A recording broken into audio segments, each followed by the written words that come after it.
I have Marco here. Marco.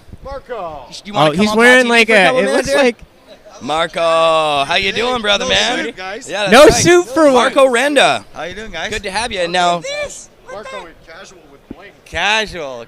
that's right. Yeah. It's weird to not see you in a suit. You got to represent the glass community. Oh yeah, he's got the marble going on. Oh yeah. Very cool. And I heard, Marco, people were talking about the marble gallery that you got going on and just saying how amazing it looks. and Yeah, stuff. it's really fantastic. Actually, we had a gathering yesterday.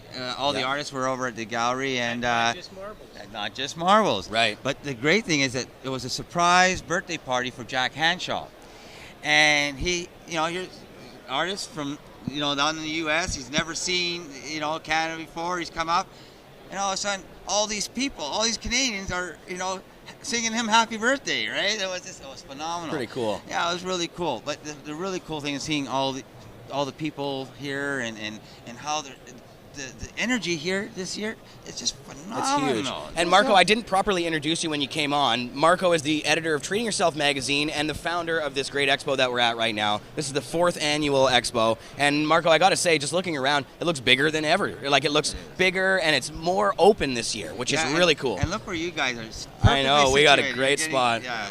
Yeah, no, thanks a lot for your suggestion of the booth. So I think what you're going to see this year, you're going to see a lot of glass enthusiasts. Yeah. You're going to see a lot of people who are fed up with Harper and the federal government. Yeah. And what you're going to see here is, if you walk around, you're going to see a lot of doctors here that weren't here before. Oh, yeah. And they're looking at preparing for the new regulations to see, okay, the patients are having a hard time. Well, let's go to the event and try and make things easier for them. MedCan Access has been making that possible, and some of the organizations have. And then you guys here from BC, and Prohibition, Free Mark Henry, cannabis. Everyone from Spain. No, actually, I was one of those guys that had to wait 3 years to find a doctor, and I was part of the HITSIG case, and that's what helped me get. Right. Marco is the only person in the HITSIG case where he tested. The 6 people in HITSIG testified that they had the license but no marijuana, and Marco testified that he did not have a license, and so he actually took he went where I had 22 like that. It was very hard. I can only imagine back then what it was like to I don't have a doctor, but I'll testify to using marijuana illegally. Yeah. Well, the problem though is, we won the case and then we won the appeals, but here we are in 2013, and we're back to square one. Yeah. And and I think that if there's a way that we can force them to take it to the Supreme Court, I think that we could challenge them and challenge the law. I think that's where it should be. It should be in the Supreme Court. Forget about this friggin' provincial courts. It needs to be in the Supreme Court of Canada. Yeah, for sure. We're hoping for my Supreme Court of Canada. We're waiting on news from them anytime now. So we should. I've read the Crown submitted their They're like, you guys are idiot response, and then we have our response was submitted, and the Crown has submitted theirs, and it should be. I mean, I'm back in court June 18th. It might be before then, but it could be sometime July, August. Sometime this summer, the Supreme Court will determine whether or not my case goes further. And so we're going to get there, Marco. How's your lawyer? What does Paul think? Is he hopeful? Well, I mean, at this point, after reading the Crown application, I mean, we're at 10% of our cases go out of Ontario to the Supreme Court of Canada, so we're keeping our fingers crossed. And I mean, we're hopeful. I've read our submission. Our submission, there's nothing ever better. I mean, it was produced by the Supreme Court of Canada Advocacy Group, who do nothing but Supreme Court applications. They took Mr. Lewin's notes and Mr. Bernstein's notes, who is the president of the Criminal Law Association, was the HITSIG lawyer. Yeah, it was my lawyer for HITSIG. Yep. So he knows quite a bit of what's going on. And, something that's going on right now with, this repeal against what's going on with, they're trying to take away our grow permit. Yeah. By March 2014, they want to take every personal growing permit away, so no more personal cultivation in anybody's homes. Instead of, because they know that they're going to be going to court, they're going to be challenged for sure. Yeah. Instead of wasting, the court's times and the taxpayers' money by going to court, they should just just go ahead and do like the Americans did and grandfather everyone in. Yeah. You know, like if they grandfather all the growers, are okay. Because let's face it, our illnesses aren't going to be going away. So we need a lifetime. They said if a passport's for 5 years, why can't they give us an exemption for 5 years? No kidding. Well, Kirk mentioned that when there was all this talk. Kirk Tusaw, the lawyer, when they mentioned the fact that there was a backlog of people not getting their renewals in time, he said, well, a simple thing would have been to give them a 2-year renewal, and that would have stretched it out, and then you have a little more time to get your renewal back in time in a timely fashion.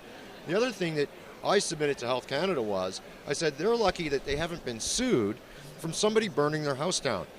To go out and to say, here's a permit, go ahead, set up a grow in your house, no problem, without asking for an electrical inspection or some type of safety inspection, or even to give us a hint to say, you might want to hire an electrician if you don't know what you're doing, and some kind of, they complain they're out there, they say we're there for safety, we want to have a safe environment, but then they did absolutely nothing when it came to allowing people to grow. So it's like, and now they're going to take our permits away because of a safety issue?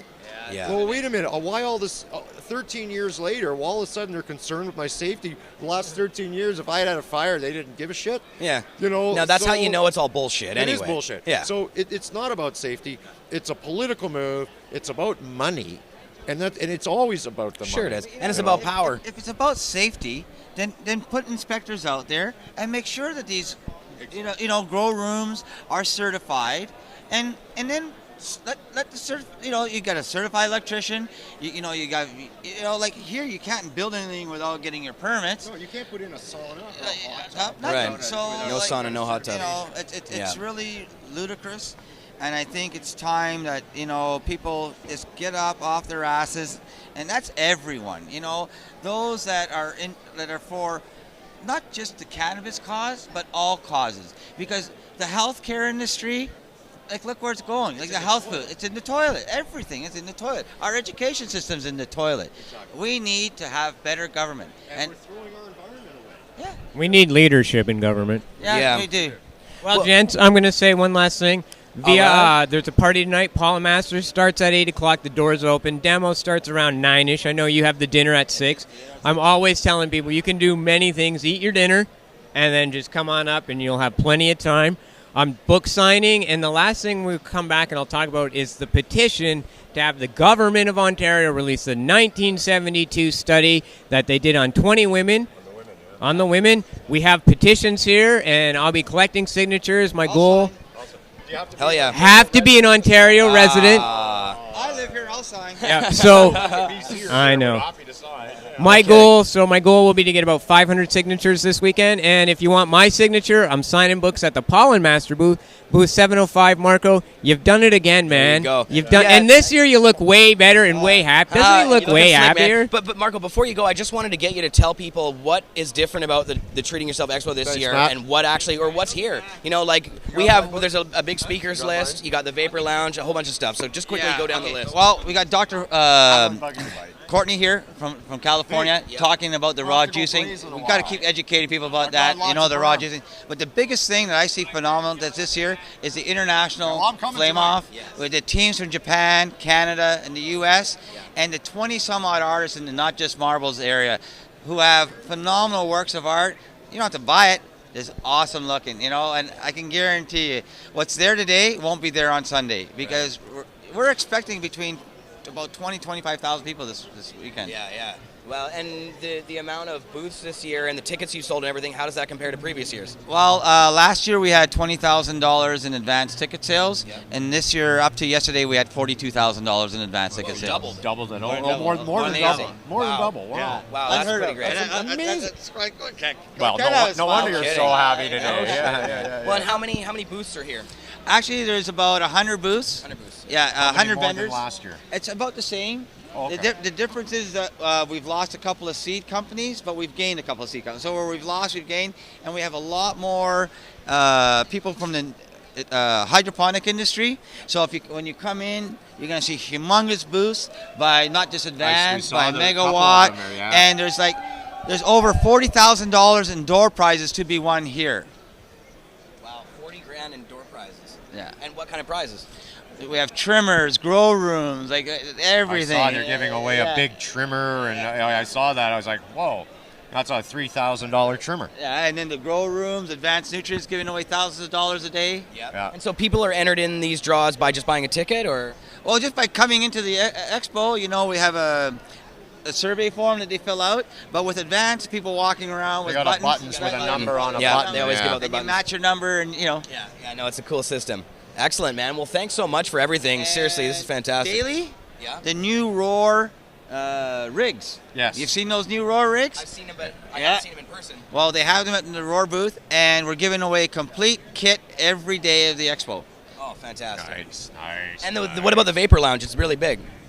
And we have a DJ from Amsterdam. All the way, we brought him in from Amsterdam, and he's going to be rocking the tunes all 3 days. And the Verdamper's back here this year. Verdamper. Everett with the Verdamper. Love the Verdamper guy. We'll have to have him on again. Dab Avenue. We have Dab Avenue. Yeah, Activist Alley, Dab Avenue. Yeah. Well, the Dab Avenue is right in the Vapor Lounge, okay? Oh, nice. So come on in and do. And then, of course, there's the herbal smoking balcony outdoor. Yeah, outdoor. You know, watch the trains go by. That's right. It's the outdoor balconies. Yeah, and we're going to be bringing our camera around everywhere we can. We got the wireless signal going now, so everything seems to be awesome. Marco, what an accomplishment. Absolutely fantastic. Thank you so much, man. And actually, I just wanted to ask you, I saw that it said government-approved Vapor Lounge on the website. Tell us about government-approved. How is that? Well, this is a government building. Yes. This is owned by the City of Toronto and the Province of Ontario. And so this is a government building, right? If it's owned by the government, so it's government approved. The whole entire thing is government approved. And if they didn't approve, we wouldn't be here. Exactly. Yeah. Now let's face it. They wouldn't. If I wasn't allowed to have a Vapor Lounge, it wouldn't be government approved now, would it? No. Right. So we're allowed to have it. Now, if only we could get them to allow us to have vaporizers throughout the whole expo. Yeah, exactly. Because it's not smoke, and there's no vapor bylaw. Walking around with one of those little pens. Yeah, exactly. Oh no, I've already seen people with them. They are. I see those everywhere these days. Awesome. Well, Marco, thanks so much, man. Absolutely fantastic. So great to be here. Oh, big pleasure, Yeah, and we'll man. be coming and This is talking awesome. to you. We'll be finding you definitely over the next couple of days and stuff, and have you on later on the show and And I stuff. hope you enjoy the flame up. Oh yeah, it's going to be we great will. from You this can angle, man. guarantee it. We're Yeah, for sure. aficionados. Marco Renda, Treating Yourself magazine editor and also founder of the Treating Yourself Expo. The guy behind what you see here today. He's the big man this weekend.